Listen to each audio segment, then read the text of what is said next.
প্রতিটি পাখি ডাকা ভোরই এক একটি নতুন দিনের উচ্ছ্বাস নিয়ে শুরু হয়।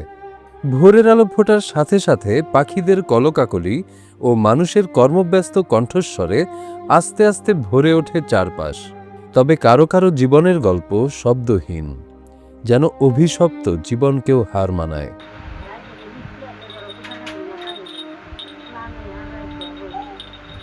যে বাড়ি শিশুদের হাসি কান্নায় মুখর থাকার কথা, সেখানে যদি শুধুই বোবা কান্না আর ইশারায় কথা বলা লাগে, তাহলে কেমন লাগার কথা?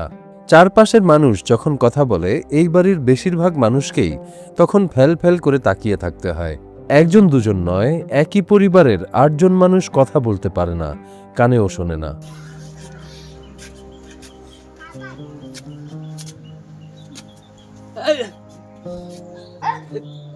মৃত জব্বার আলীর স্ত্রী ৬০ বছর বয়সী সামিনা বেগম। ১২ বছর আগে তার বোবা স্বামী মারা যান। ভাগ্যের নির্মম পরিহাসে ৩ ছেলে ও ৩ মেয়ের মধ্যে মাত্র একজন কথা বলতে পারেন, বাকি সবাই বোবা। ময়মনসিংহের অষ্টধার ইউনিয়নের ভুগলি গ্রামের এই পরিবারটির বেঁচে থাকার লড়াই হার মানাবে যে কোনো রূপকথার গল্পকেও। বাপও ছিল বাবা, মারা যাওয়ার পরে এরা মানুষের দান খরাত খেয়েই চলতেছে। সামিনা বেগমের বড় মেয়ে খালেদা আক্তারের বয়স এখন ৪০ বছর। তার বিয়ে হয়েছিল। খালেদার গর্ভে জন্ম নেওয়া ৩ সন্তানও কথা বলতে পারে না, কানেও শোনে না। এর জেরে তার স্বামী তালাক দিয়ে তাকে রেখে চলে যান। বাধ্য হয়ে খালেদাকে ফিরে আসতে হয় তার মায়ের কাছে, শব্দহীন সেই অভিশপ্ত সংসারে। তার অন্য বোনের ভাগ্যও একই।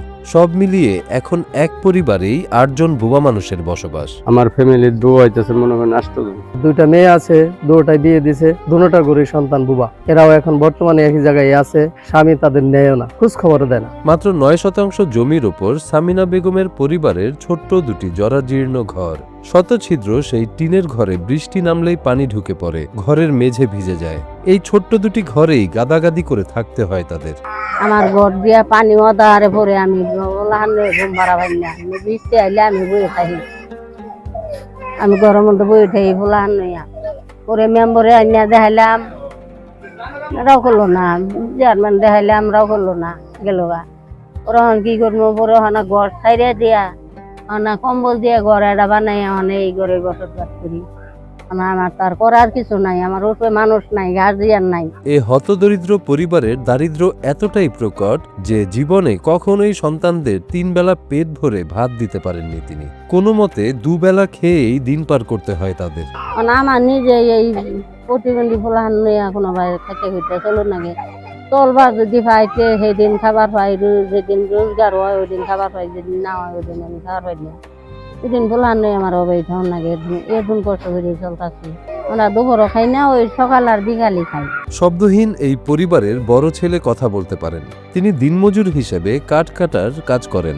কাজ করলে দিনে আয় হয় মাত্র ৮০০ টাকা। তবে তার নিজেরই রয়েছে 2 সন্তান। মানুষ তো কইরাও খারাপ হইতেছি না, কোনো নেলকা খাডুর নাগে একটা পোলা বিয়া করাইছি, এই পোলাটার ঘর 2টা ছেলে মেয়ে হয়েছে, হেরাই 4 জন, হেগর সংসার হেগরে চলে না, তাহলে আমার কি দিয়ে দেয়? গানি ওখানে খুব কষ্ট করে চলাইতেছে। আরো ছোট 4 জন মোটামুটি কোনোরকম করে আর কি চলাফেরা করার লাগতেছে। আবার বড় বোনের বিয়ে হয়েছিল, এনেকা আবার 2 সন্তান হয়েছে, হ্যাঁ বুবা, এডিও বুবা। এইভাবে এখানে মনে করেন যে মানুষের বাড়ি কাম করে কোনোরকম করে আর কি চলাফেরা করা যাইতেছে। তাই মায়ের একার আয়ের উপরেই এই বিশাল বোবা পরিবার নির্ভরশীল। আর তাদের মুখে খাবার তুলে দেওয়া এখন সামিনা বেগমের পক্ষে দিন দিন অসম্ভব হয়ে পড়ছে। এই মনে করো নেলকা একটু মানুষ চালানি বেড়াই ছাড়া যে বেড়ে না চালায়, কষ্ট হয় না, তাহলে কি দিন কষ্টটা করি এখন তাই না বুঝবার পায়। পরিবারের ৮ জন প্রতিবন্ধীর মধ্যে মাত্র 5 জন সরকারি প্রতিবন্ধী ভাতা পায়, বাকি 3 জন এই অধিকার থেকেও বঞ্চিত। জীবনের শেষ প্রান্তে এসে বৃদ্ধা মা সামিনা বেগমের এখন একটাই চিন্তা, তিনি মারা গেলে এই বোবা মানুষগুলোর কি হবে। তাই সরকারের কাছে তাদের একটাই আকুতি, মাথা গোজার জন্য অন্তত একটি সরকারি ঘর। সরকারে যদি একটা ঘর দেয়, দয়া করে যদি একটা ঘর দেয়, আমার 3টা ছেলে মেয়ের বিয়ার উপযুক্ত, আমি ঘরের নিগে একটা বিয়াও করার হইতেছে না। প্রতিবেশীরাও এই শব্দহীন পরিবারের কষ্ট দেখে ব্যথিত। মা সারাদিন অন্যের বাড়িতে কাজ করে যা আনে তা দিয়েই তাদের 2 বেলা খাওয়া হয়। এই পরিবারকে সরকারের সহায়তায় একটা ঘর আর বাকি 3 বাক প্রতিবন্ধীর জন্য ভাতার ব্যবস্থা করা গেলে তারা একটু স্বস্তিতে বাঁচতে পারবে। সরকারের কাছে তো দাবি আছে, যখন এক ফ্যামিলির মধ্যে 8 জন বোবা। সরকারের আপাতত যদি একটা ঘর দিয়ে দিত তাহলে তো একটু থার জায়গাটা আর কি হইতো। সরকার যদি কোনো ব্যবস্থা করে দিত বা ঘর থাকার মতো যাতে সচ্ছলভাবে চলতে পারে তাহলে খুব ভালো হতো। এ বিষয়ে ইউপি চেয়ারম্যানের সঙ্গে যোগাযোগ করা হলে তিনি এই শব্দহীন পরিবারের পাশে দাঁড়ানোর প্রতিশ্রুতি দেন। ওদের ফ্যামিলিগতভাবে আমি সবারই চিনি এবং কি ওদের বাড়িতে আমি গেছি। ওরা অসহায় মানুষ, ওদের বাথরুম নাই, টিউবওয়েল নাই, ঘর নাই। এগুলো আসলে ওই সরকারি কোনো অনুদান দিয়ে করে দিতে পারলে মানে ওনারা উপকৃত হইতো এবং কি আমিও চেষ্টা করব করে দেওয়ার জন্য। শব্দহীন এই মানুষগুলোর বোবা কান্না কি রাষ্ট্রের কানে পৌঁছাবে, নাকি দারিদ্র্য আর অবহেলার কাছেই হার মানতে হবে এই অসহায় পরিবারকে? সমাজের বিত্তবান মানুষ কিংবা সরকারের সহযোগিতার হাতই পারে সামিনা বেগমের এই অভিশপ্ত জীবনে একটু শান্তির পরশ এনে দিতে। মানে এই পোলাহান্ডে বিয়া করার হয় না কেন, পোলাহানি মিলে যায়, ও মিলে যায়, আর আগা হয় না। না মনে করুন যদি সরকার একটা ঘর দিত, আমি পোলাহান্ডে বাড়িতে রাখিয়া কোনোভাবে পোলাহান্ডে চলিয়া দিন কাটাবার পাইতাম।